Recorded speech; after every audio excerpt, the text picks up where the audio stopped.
नमस्कार। आज हम एक बहुत ही दिलचस्प कहानी सुनेंगे। ये कहानी है एक रानी की, जिसका विश्वास ही उसकी सबसे बड़ी ढाल थी। एक ऐसी ढाल जिसने उसे हर दुख, हर तकलीफ से बचाए रखा। तो चलिए आस्था और उस दिव्य सुरक्षा की इस शक्तिशाली कथा में उतरते हैं। जरा सोचिए, क्या हो अगर हमारी आस्था ही एक ऐसी ढाल बन जाए जिसे कोई दुख भेद न सके।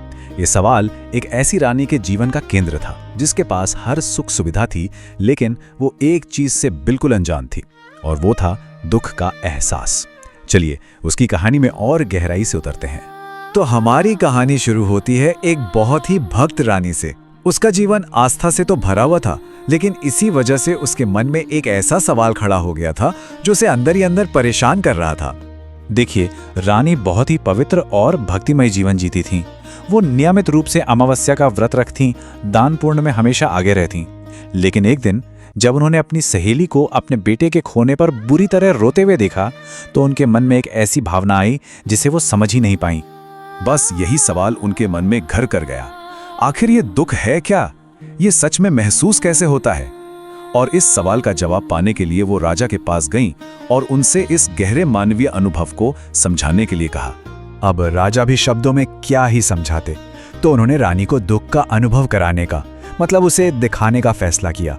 लेकिन उन्हें क्या पता था कि कोई अदृश्य शक्ति बार बार उनके रास्ते में आ जाएगी।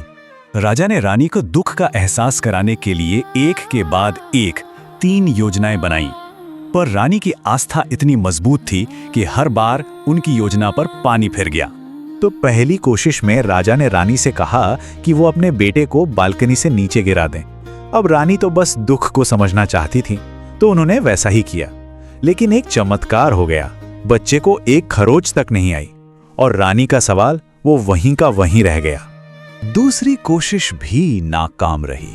इस बार राजा एक भयंकर युद्ध में अकेले ही चले गए। उन्हें लगा कि शायद उनकी हार या मृत्यु की खबर सुनकर रानी को दुख होगा, पर हुआ इसका ठीक उल्टा। रानी के अमावस्या व्रत की शक्ति ने राजा के चारों ओर एक ऐसा सुरक्षा कवच बना दिया कि वो न सिर्फ जीते, बल्कि पूरी तरह सुरक्षित लौट कर आए। रानी के सवाल का जवाब किसी राजा से नहीं मिलना था, उसका जवाब तो खुद परमात्मा देने वाले थे, और वो भी एक लंबी यात्रा के दौरान, एक बिल्कुल अनपेक्षित मुलाकात में। हुआ ये कि गंगा की तीर्थ यात्रा पर जाते हुए राजा रानी एक कुएं के पास आराम करने के लिए रुके, और वहीं उन्होंने एक बकरा और एक बकरी को देखा, जो असल में कोई और नहीं बल्कि भेष बदले हुए स्वयं भगवान शिव और देवी पार्वती थे। और तभी रानी ने भगवान शिव को देवी पार्वती से कहते हुए सुना कि इस रानी के अमावस्या व्रत ने इसके चारों ओर एक ऐसा सुरक्षा कवच बना दिया है कि इस जीवन में इसे कोई भी बड़ा दुख छू ही नहीं सकता। बस वो एक पल था जब रानी को सब कुछ समझ आ गया। वो जिस दुख के एहसास को बाहर ढूंढ रही थी, वो तो उनकी अपनी ही भक्ति की वजह से उनसे दूर था। उनकी आस्था सिर्फ एक पूजा पाठ या रस्म नहीं थी, बल्कि एक जीती जागती शक्तिशाली ढाल थी। तो सवाल ये उठता है कि चैत्र अमावस्या का व्रत इतना ज्यादा शक्तिशाली क्यों होता है? इसका रहस्य इसके समय में छिपा है। देखिए, ये कोई आम अमावस्या नहीं है, इसे एक तरह का कॉस्मिक रीसेट कह सकते हैं। ये हमारे आध्यात्मिक नए साल की शुरुआत होती है, और इस दिन लिए गए नए संकल्प या किए गए आध्यात्मिक अभ्यास का असर कई गुना ज्यादा होता है।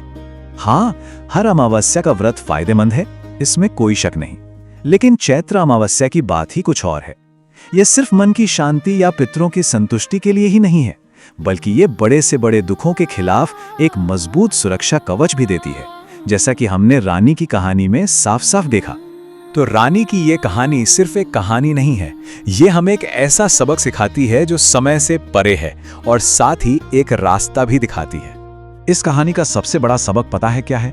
रानी की असली ताकत सवालों के जवाब खोजने में नहीं थी, बल्कि बिना सवाल किए अटूट विश्वास के साथ अपना धर्म निभाने में थी।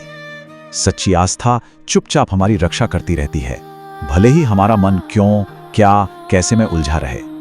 और जो लोग इस परंपरा को अपनाना चाहते हैं, उनके लिए इसके नियम बहुत सरल लेकिन गहरे हैं।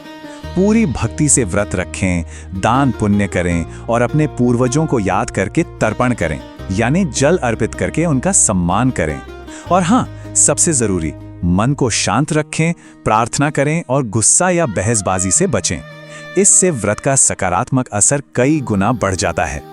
रानी की कहानी हमें एक आखिरी सवाल पे लाकर छोड़ देती है। हम सब अपने जीवन में जाने अनजाने में कौन सी अदृश्य ढाल बना रहे हैं? हो सकता है हमारे लगातार किए गए अच्छे काम और हमारा विश्वास हमें उन तरीकों से बचा रहा हो जिन्हें हम शायद कभी पूरी तरह से समझ भी ना पाएं।